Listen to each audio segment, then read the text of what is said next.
Tiniyak ng Philippine Navy ang kanilang kahandaan at kapabilidad para protektahan mula sa anumang banta ang Malampaya East 1 kung saan nadiskubre ang bagong natural gas reservoir ng bansa. Si Patrick Deso sa sentro ng balita. Sagana sa likas na yaman ang West Philippine Sea at isa na sa patunay rito ang pagkakadiskubre ng karagdagang natural gas sa Malampaya East 1 na pinaniniwala ang aabot ng 98 billion cubic feet. Higit 80 kilometro ang distansya nito mula sa hilagang kanluran na bahagi ng Palawan.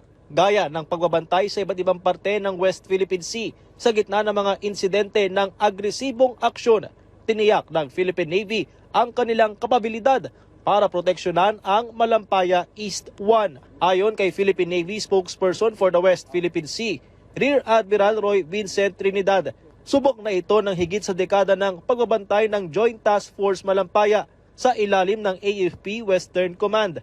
Dagdag ni Philippine Navy spokesperson Captain Marisa Martinez, ang mga asset na nasa pangalaga ng Westcom ay may kapabilidad para sa naval, surface, air at special operations. Binigyan diin ng Malacanang ang ginhawang mayahatid ng matagumpay na drilling exploration sa Malampaya East 1. 5 kilometro ang layo mula sa kasalukuyang Malampaya Gas Field na inanunsyo mismo ni Pangulong Ferdinand R. Marcos Jr. Punto ng palasyo, ang 98 billion cubic feet of natural gas sa Malampaya East 1 ay kayang mag-supply ng kuryente sa milyon-milyong kabahayan at gusali sa loob ng isang taon. Makatutulong din ang bagong gas reserve upang mabawasan ang pag-angkat ng imported fuel at matiyak ang mas mura at mas malinis na enerhiya para sa sambayanan. Natagpuan din sa operasyon ng condensate, isang high-value liquid fuel na magpapalakas pa sa power supply ng bansa. Pagbibigay diin ng Malacanang, bunsod na rin ito ng hakbang ng Pangulo na nakatuon sa pagtatrabaho at hindi sa politika.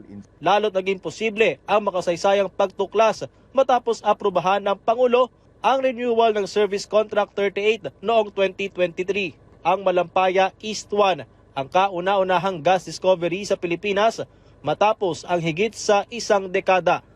Ang Malampaya East 1 discovery ay maituturing na milestone sa Phase 4 ng drilling project. Maipagmamalaki din ng bansa na Pilipino ang nanguna sa drilling o gas exploration at natapos ito ng walang aksidente o environmental incident. Dagdag enerhiya tungo sa progreso, tunay ngang tagumpay ng bawat bansa at bawat Pilipino ang bagong tuklas na gas reserve sa Malampaya. Hindi naging hadlang sa Pangulo ang mga nakaraang isyu ng korupsyon para pagsumikapan ang matagumpay na drilling exploration ngayon. Patrick De Jesus para sa Pambansang TV sa Bagong Pilipinas.